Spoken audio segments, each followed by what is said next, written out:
Hey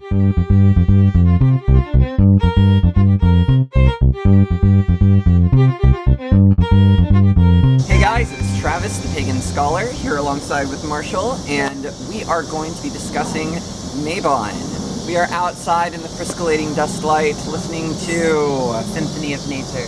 But we'll keep this short and sweet, and then we're actually going to be going inside. Marshall, tell me about Mabon. What have you learned? He's done all the research for me on this one, guys, so let's bask in his wisdom. It's not so much wisdom as it is just all the little bits and pieces that I can cobble together. Mabon wasn't really some sort of ancient Celtic festival. They observed the autumn equinox, which is what Mabon corresponds with. It is not something that you're probably going to find engraved in stone somewhere, and in fact is kind of a Wiccan invention, which is fine and good. You know, kind of in the dichotomy of Wiccanism being the ancient beliefs and the knowledge that was passed down word of mouth from ages and ages back, and the other side of it being the fact that it's a 20th century religion. Okay, so is there actually a figure, like, in mythology that we can refer to and point and say, like, that's Mabon? Yes, in a collection of Welsh mythology called the Mabinogion, which you can find either in singular print form. This one is translated by Lady Charlotte Guest. It's a collection of Welsh mythology. You can also find it in Bullfinch's mythology in the Age of Chivalry. It is actually just a single mention in one of the stories. Culhwch and Olwen, or something of that nature. I'm not very good at Welsh at all. It's a mention in that story that Mabon was the son of Modron, and Mab, the Welsh word Mab is like son or boy. It's the great son of the Great Mother. He was captured by a foreign king, or not a foreign king, but an enemy king, captured when he was 3 nights old and never seen again. And so one of the trials of Culhwch and King Arthur and assorted party was to go and retrieve Mabon. This thing reads like the Bible. I mean, there's pages and pages of begats and son ofs. It's interesting, but it's not easy for me to get through, I'll put it that way. But it was interesting all the same, because that's where we find the mention of the Welsh figure. Some people call him a deity, some people just call him a mythological figure. That's where he's mentioned that he was the captured son of the Great Mother, Modron. He was returned to his mother and family. Okay, so we've got a captured son who is name dropped once in mythology. Yeah. Maybe we can figure out a way to tie this into the actual holiday that we celebrate now. So let's take a look again at what some of the practices are of Mabon. Wow, cicadas. Poor dears. Song is beautiful. So let's take a look at the actual practices of Mabon and see if we can figure out a way to tie that in with mythology. Well, if you look at Wicca.com, because why not, you'll see that it's all about the time of passage of mother to crone. The goddess, the aging goddess, goes from mother to crone and is dying, which is all very well and beautiful, but there's not really anything other than just hearsay to tie that into nature, the world around us. There are a lot of different practices all over the world, from many different cultures, ancient cultures. Mayans are one of the really interesting ones, because they built temples that corresponded to solar events, kind of like the Celts and the Druids and people that I could expand upon if I had better notes, but they built stone structures as well that corresponded to the days of that time. It was also, what I'm going to say here, I kind of got this from this wonderful little book, Seasonal Dance, by Janice Brock and Veronica McClare, How to Celebrate the Pagan Year. They're the ones who talk about Mabon being in the Mabinogion, and it is just the idea that you are regathering all the things that you have sent off into the world. You're gathering in preparation. Reaping a harvest. Reaping a harvest. It is the second harvest. The second harvest time. You are reaping a harvest, and you are preparing for what you know is coming next. And I think that that's what I take away from this, personally, that it is a time of preparation, and that there's a lot of fun things coming up. Samhain is coming up, Yule is coming up, but there's Mabon. Mabon, yay! What's now? that? Yeah, exactly. So no, I think it's what I got from seasonal dance, especially, is that it's a time of balancing and preparation before the trial of death and harsh winter and eventually rebirth. You know, I think it's kind of interesting. A lot of pagans, or not a lot of pagans, but I think it's a trend that Mabon gets a little bit overlooked the same way that Thanksgiving gets overlooked. Like, you've got Halloween, Thanksgiving, and then Christmas. Well, I mean, like, we've got Lunasa, and then a lot of pagans go straight into Samhain. Yeah. I mean, everybody remembers Mabon, but nobody's like, Mabon! Yeah, like, you know, yeah, so maybe this is a way that we can reinvigorate that. And yeah, so what do you think we should do for Mabon? Well, I think that it would be a wonderful time to take the aspects of the season before, to take what we have reaped from the harvest and find a way to preserve them, find a way to hold on to their memory for the coming fall or autumn. Sorry, I'm a Texan. So you will have memories of summer, memories of the time before. The best ways to do that is by making something that is along the lines of a preserve or a pickle. A pickle would be good. That would be good. In that, I feel there are some bigger events that are going to be coming up, i.e. Samhain and Yule. I have a couple of things in mind, but one that I was going to show you, Mr. I just can't cook anything. You would totally be able to do this. All right, well, if I can do it, then it means anybody will be able to do this. So let's go inside to Marshall's temple, to Marshall's place of magic, the kitchen. Okay, so first off, let's figure out what we're actually making. Marshall, what are we going to be making in honor of Mabon? In that Mabon is a time of preparation, I figured we could prepare something for one of the upcoming holidays. It's not necessarily that we're not recognizing the fact that it's Mabon, but that we're recognizing that it's for preparation. So I'm going to prepare something for Yule. Oh. We're going to prepare mincemeat. It's nothing like it sounds, and everything and anything that I want in a dessert. I've actually always wondered, like, I'm going to make mincemeat out of you, so does mincemeat actually involve meat, or is it, like, I don't... Some of it does. Okay, alright. In fact, what we are making here could potentially involve meat, but not mine. Okay, alright. Cool. About how long is this going to take? Depends on how many ready-made ingredients you use. And you do it all yourself, it could probably take an hour or more. But it's totally worth it. Not that the video is going to take an hour, no. But the magic of YouTube. Ooh. I assume since this is a preserve, how long do you want it to sit? I want it to sit until December. December. Alright, maybe guys, beyond. That's like 3 months? Math. So how is it going to actually last that long? I mean, we're using fruits and potentially meats if you're using meat in the recipe, so yeah. Rum. Rum is how it's going to do it. Alright, we receive all of our answers from rum. Alright. This is where the rum's gone. Hey Travis, in the meantime, would you put some water on to boil? Ta-da! This is burnt. You burned water. Alright, Marshall, so what do we need for this dish? Alright, to start you're going to need 1 cup of orange juice or apple juice.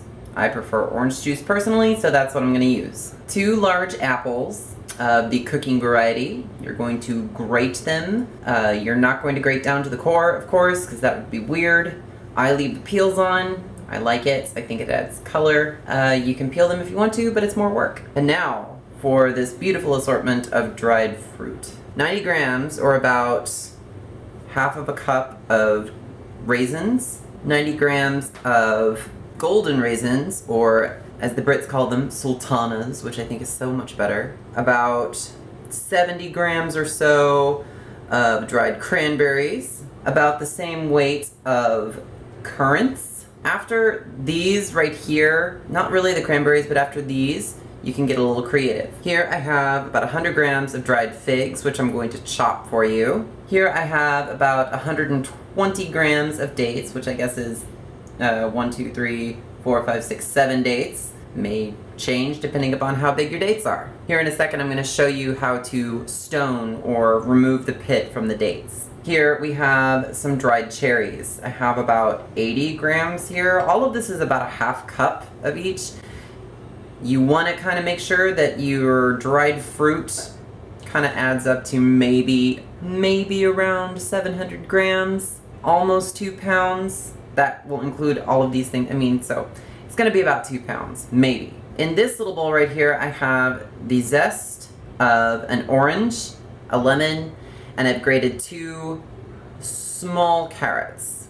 Why carrots? Well, carrots were actually used as a sweetener in the olden days. Since this is a very old recipe, I thought we'll harken back to that with some carrots. With all the cooking that we're going to be doing, any sort of acrid, vegetable-y flavor is going to disappear and you'll just get this lovely sweetness. Next, we move on to the fun stuff. So, to bind all this together, not that it's not going to be sticky sweet enough, we're going to need 4 tablespoons of butter. Original recipes called for suet, which is congealed beef fat. As I am primarily a vegetarian, I'm going to use butter because I feel that that's just a little bit better. You're going to need about 150 grams of dark brown sugar.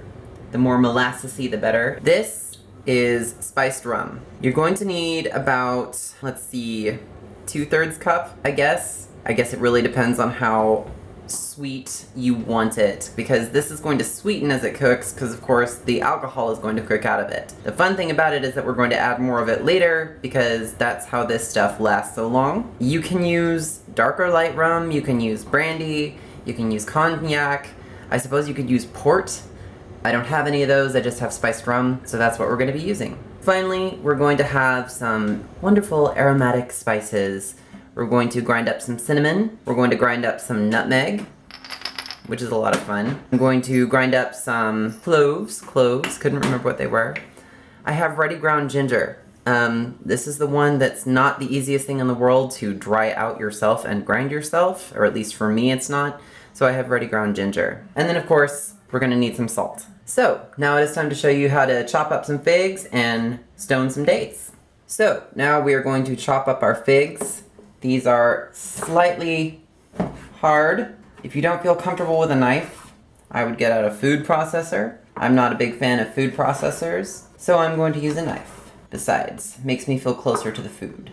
Alright, so this is what it's gonna look like. It's gonna look awful. It's sticky work. It is very sticky work, but it is worth it. And so we're going to set these aside and I will show you how I stone the date. This is a date. It grows on a palm-like tree. It has a hard little stone in the center. There are a couple things you can do. One, you can just kind of cut the edges off of it and cut around the stone and then pull the rest of it out. That's totally fine. Or what you can do is you can kind of get started on one side and flatten it out and just pick up the stone in the center. And then all you need to do is cut it up like so, and then chop it again this way just to get little tiny morsels of date. Again, this is going to be very sticky work, but that's okay. It's all going to meld together in the end anyway. And now you should have a very sticky knife, very sticky hands, a pile of date stones, and a pile of chopped dates. Good to go. Who knows what this is? I bet a lot of you know what this is. I bet a lot of you have one of these sitting on your altar and it's gathering dust. Or it's gathering a bunch of different things that you're grinding up in it and you're not quite sure why you're grinding them up, at least if you're like me. That's why I'm trying to learn. That's why I enjoy kitchen witchery, because I know exactly what's going in there and it's delicious. So, the only thing that I'm actually going to be grinding up with this particular mortar and pestle are the cloves. Let's see, it's gonna take about a teaspoon. I'm gonna do about that size in my palm. I have slightly smaller hands, so that's how much I'm gonna use. I'm gonna give it a good whack first, just to get everything a little bit broken up, and then, bet you didn't know you could grind your own cloves, did ya?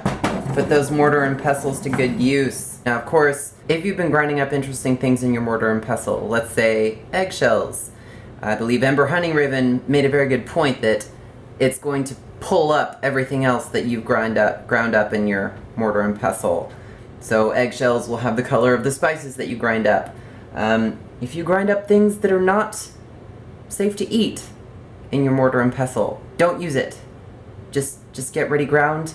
If you have one that's food safe, have at it. It's a lot of fun. Another thing, if you don't like any of the ingredients that are in this is something that I like to refer to as a magic school bus recipe. You know, a magic school bus recipe. I mean, you know, take chances, make mistakes, get messy, you know, that kind of thing. I mean, you can kind of add whatever you want as long as it looks good, as long as you don't have just a big bowl of dried fruit, because then what's the point? You can have fun with it, make it your own, which is what I've done here. So I've got myself some ground up cloves. I'm going to take some stick cinnamon. We're going to, ooh, look at that. This is really dry stick cinnamon. Might grind it up just a little bit more. Now, I'm taking whole spices, all the whole spices I can, and grinding them in my mortar and pestle, because that's how I like to do it. That's how I feel connected to this recipe. If you have powdered cinnamon and powdered cloves, powdered ginger, those will work just fine. If you have those and they're good to go, use that. What was that, Travis? Smells amazing. It smells amazing. It does smell amazing. Okay, I'm gonna grind that up a little bit more. I'm not gonna waste your time here. You can stick this in to what we're going to be cooking, and it will make it nice and aromatic. And then you can just remove this afterwards, so you're not, you know, gnawing on a piece of cinnamon bark. Now we're going to grind up a little bit of nutmeg. If you've never had fresh ground nutmeg before, I recommend giving this a shot. It just makes all the difference in the world, and it smells so amazing while you're doing it. I understand that in really large quantities, this stuff is hallucinogenic, but as Nigella Lawson says, in smaller quantities, it just produces a wonderful sense of well-being.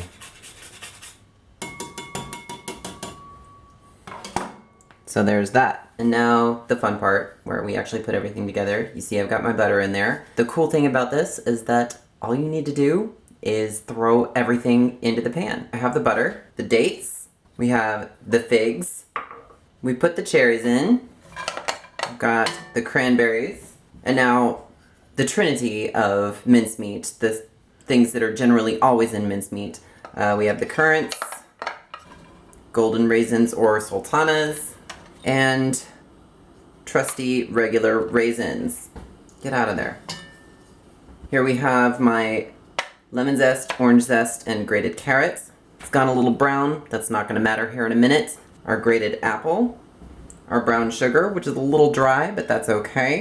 Because now we add the liquids, which is the orange juice and the juice of the lemon. And 150 milliliters, or 2/3 cup about, of the rum. You can use brandy, whatever floats your boat. And finally,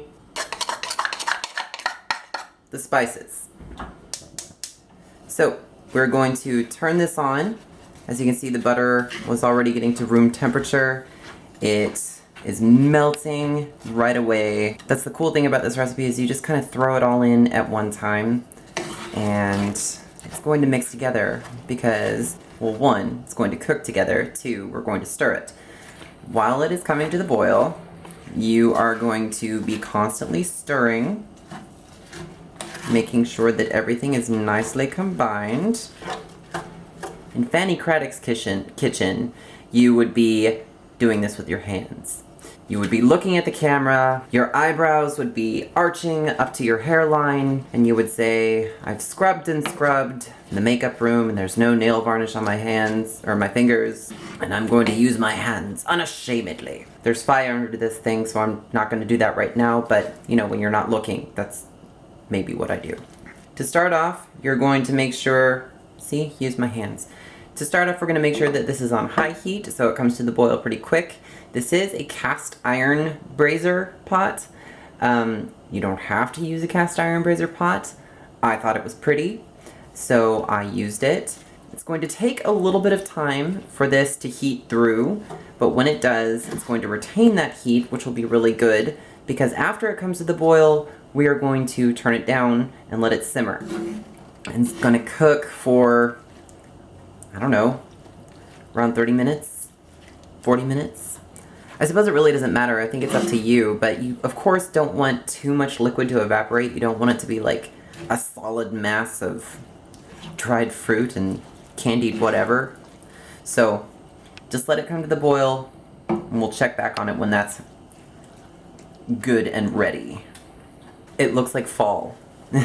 I love how it looks like fall in a cast iron brazier pot. And I think that that's kind of what we're doing. We are taking the colors of fall. We are taking the fruits of the summer. Maybe not so much apples. Apples are kind of a fall thing, but hey, second harvest. We're taking the figs, we're taking dates, which of course you don't have to use those if you don't want it, but we're taking grapes. The summer grapes, which are now dried fruit, raisins, sultanas, taking currants. We're taking all of these things and we're mixing them together, and we're finding a way to preserve them. We're finding a way to keep the memory of summer alive, and we're doing it with really amazing smells. Seriously, your house is gonna smell like this. Your house, apartment, wherever you are, it's gonna smell like the nutmeg, cloves, and cinnamon that you put in this thing. Now, you can see that things are starting to plump up a little bit, which is just what we need. It's also come to a nice rolling boil, so I'm going to turn down the heat. Gonna kind of flatten it out, make sure that everything is in the path of the heat. Make sure nothing is going to stick too much to the side. And now, the heat is all the way down on low. It's going to simmer nice and gentle. I'm gonna put the lid on, and we'll be back in a minute. Like, everything looks solid, but it just melts in your mouth. And, so good, so good, so good. All right, so it has cooled down just a tad. I'll use this end because we don't spread germs here, I guess. I'm gonna fish out the cinnamon stick. You have done your duty, thank you. Now we are going to transport this into a vessel, a waiting vessel of some sort. I have this, it's nice and clean, although of course alcohol that we're going to put in there is going to kill anything that might be remaining. I'm just going to spoon this in there. This is probably a little bit big, but that's okay. Oh dear, I've spilled some. So here we have our lovely little jug of mincemeat. But here we have our wonderful spiced rum. Just gonna add that in there. I'm going to coax it into the mincemeat. It's not boiling, so we're not going to cook off. If we do cook off any alcohol, it's going to be minimal. And besides, one of the things that you can do, which will make this just that much more wonderful, is feed it, quote unquote. And that's occasionally add a little bit more, you know, rum. Now this is a dish that I personally am going to be using for Yule. And I can hear what you're gonna say right now. What about Samhain? Maybe there are other things that I can show you that could be wonderful for a fall stew. Autumn, sorry. But I felt that this would be a nice and simple thing to show Travis, because we gotta teach him sometime. And that's for me. Caught it. I'm just going to cover this up. It's going to sit in a slightly dark place, some place that doesn't get too hot, and it's going to stay. And it's going to stay wonderful, and it's just gonna keep getting jammier and more gooey and delicious, and it will, oh, it'll just be so wonderful. And perhaps, maybe, just maybe, I'll show Travis something that we can do with this for Yule. In the meantime, just let it sit. It's gonna look kind of strange. People are gonna wonder what the hell is that, and you're gonna tell them that's for me to know and you to find out come Yule time. Find anything good yet, sweetie? And that's mincemeat. Still kind of hot. I can like feel the heat radiating out. Yeah. But it's kind of mellowed into this nice hand massager warm song. A dull roar. A dull roar of heat. We'll get to open this for Yule. Yes.